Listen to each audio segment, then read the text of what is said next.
Truth is at war with mind control and deception. So to speak the truth is a combative act.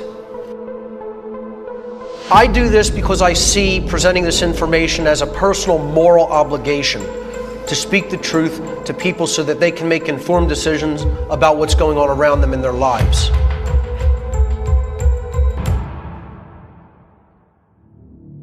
Satanism and the dark occult. This is something that I have direct personal experiential knowledge of, not something that I learned in books. Truth has always been here for us to perceive. The ego is in the way of that perception, however. Beware of what I call, and have called in my work, emotional mind control.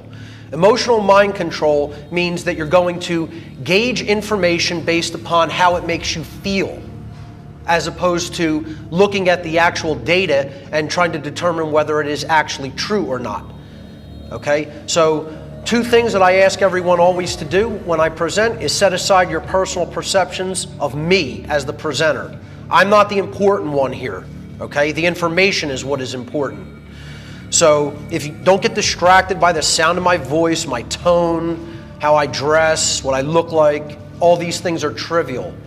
Okay? Pay attention to the information.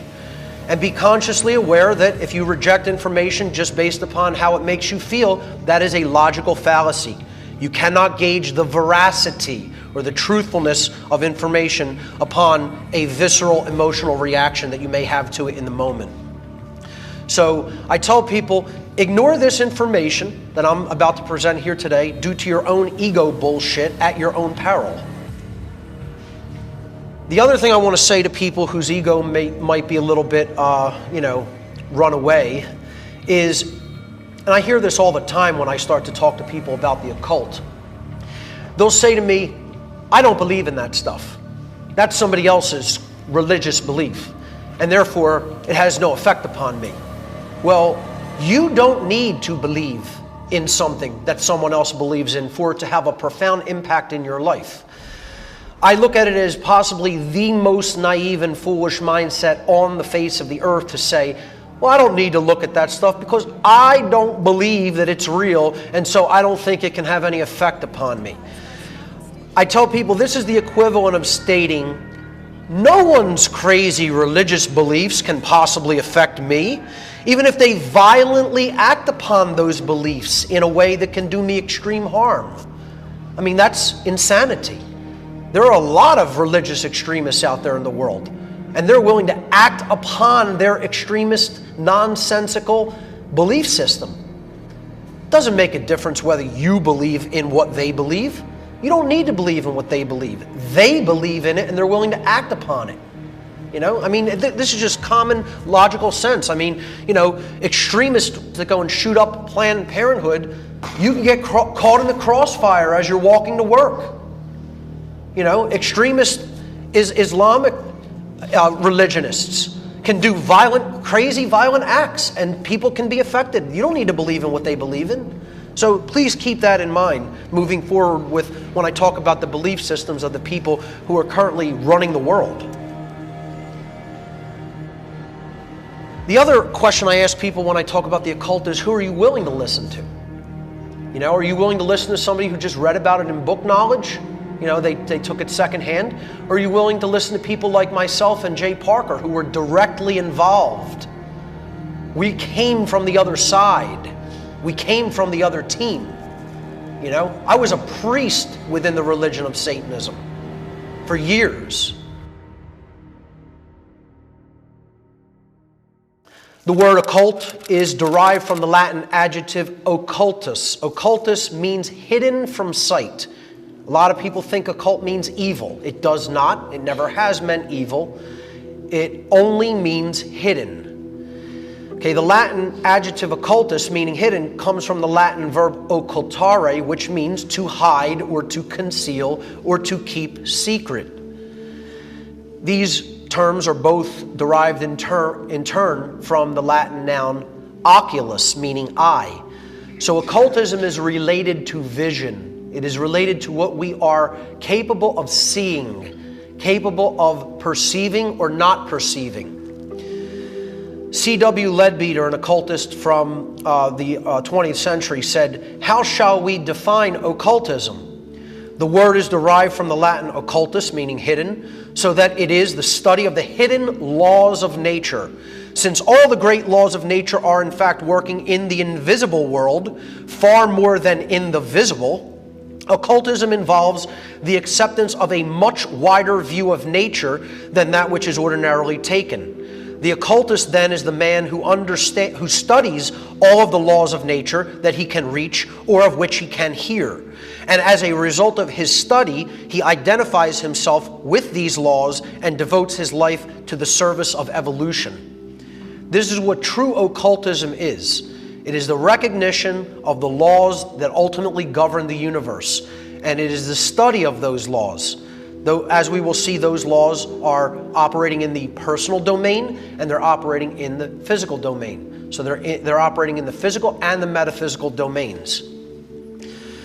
Occult knowledge is held by very few people, unfortunately, because a priest class, a super class of occultists, decided to sequester that knowledge and use it for their own selfish benefit.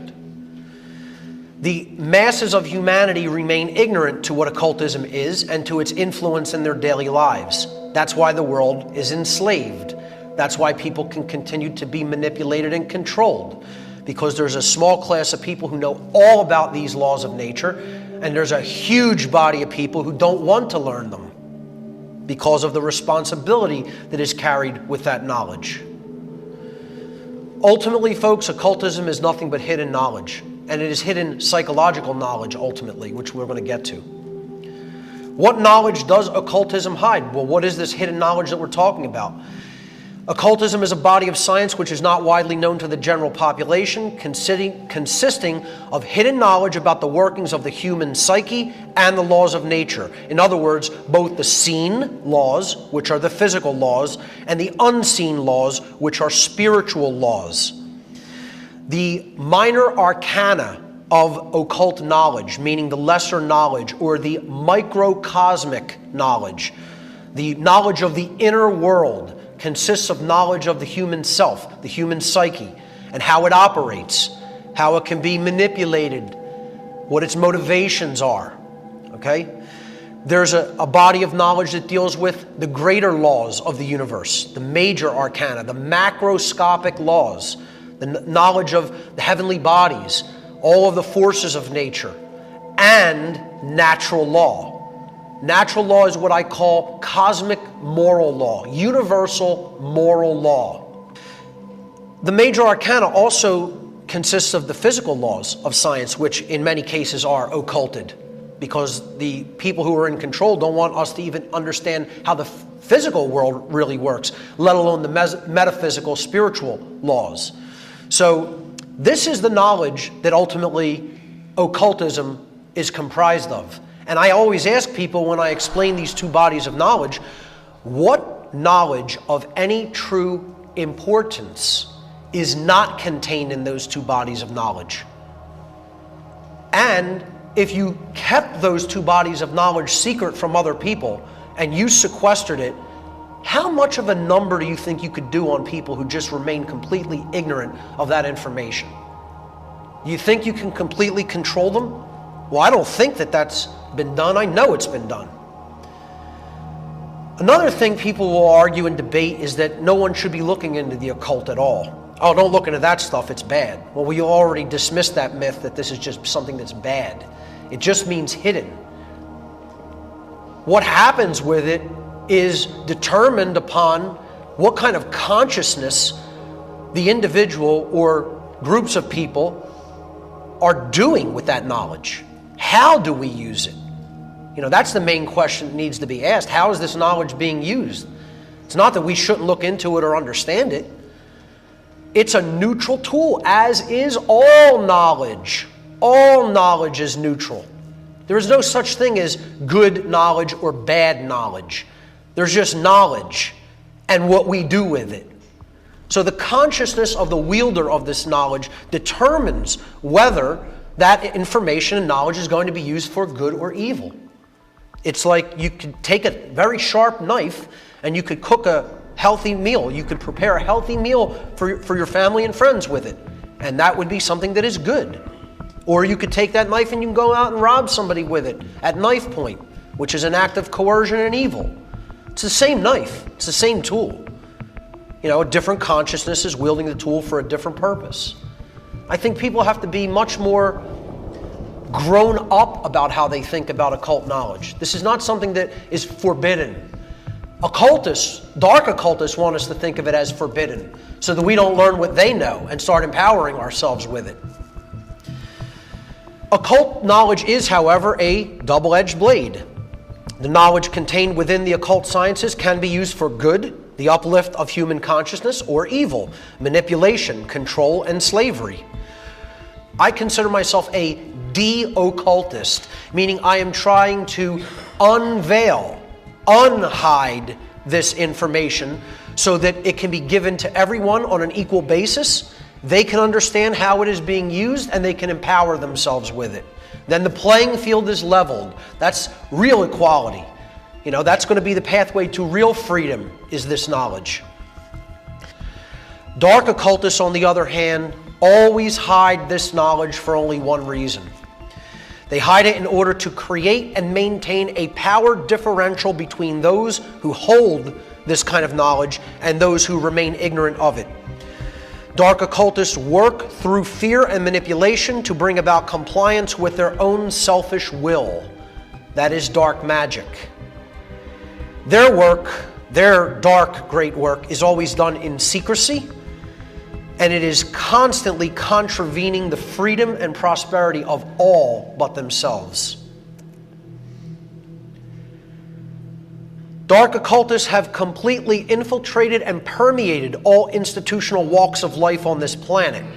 They maintain their control over the human population through their manipulation of these institutions. This manipulation and control is not only possible, but it's relatively easy for them to accomplish because the structure of all the institutions that they run and that they have set up on the face of the earth is based upon hierarchy and compartmentalization. Hierarchy means a chain of command, or really a chain of obedience. Therein lies the problem, the chain of obedience in hierarchy. And compartmentalization means one hand doesn't know what the other hand's doing. All these groups seem to work completely in isolation from each other, but they're ultimately controlled by one overarching agenda that knows how they're all fitting together like pieces of a puzzle. That's compartmentalization. These two things are the hallmark of all institutions that want control: hierarchy and compartmentalization. Finally, in the Demystifying the Occult Part 1 seminar, I talked about there being kind of two potential outcomes for how things could go. And, I liken this to the Great Seal on the back of the $1 bill, because that seal is about this time that we're living in being a great transitional time period for the earth and its people. I call this seal the world in transition. Anaequiptus means he, she, or it favors our work, favors our project, meaning God. God favors our work. Well, which God and which work is the two questions that need to be asked there. Does the God of creation favor your work? Well, if the God of creation's favoring that work, you're trying to remove the obstacles to the light, which are the bricks, and the soul trap known as the trapezoid, which we're going to get to later in the symbolism section. If you remove that, the light joins up with the earth and there's no block to the light. There's nothing to weigh us down. This pyramid being built up is the dark occultist, the dark builder's great work of blocking out the light of the Creator from the world. The true great work of light occultists is the distribution of occult knowledge freely to humanity, thereby ending the slavery of humanity by eliminating the widespread ignorance which dark occultists exploit to gain and maintain their control. On the other hand, if the dark occultists complete their dark New World Order, you have a world based in darkness and slavery, a world without light, without the light of the divine. The great work of dark occultism is to keep humanity in a state of general unconsciousness and slavery, and to tighten that control until they obtain a threefold objective. They wish to be invincible, invisible, and immortal. That is the goal of the dark occultists. They want total control. They want nobody to be able to see their total control or who they are. And they want to live forever in the physical world. In other words, they want to maintain and tighten that control to the extent that they literally become God on earth. That is what dark occultism is all about.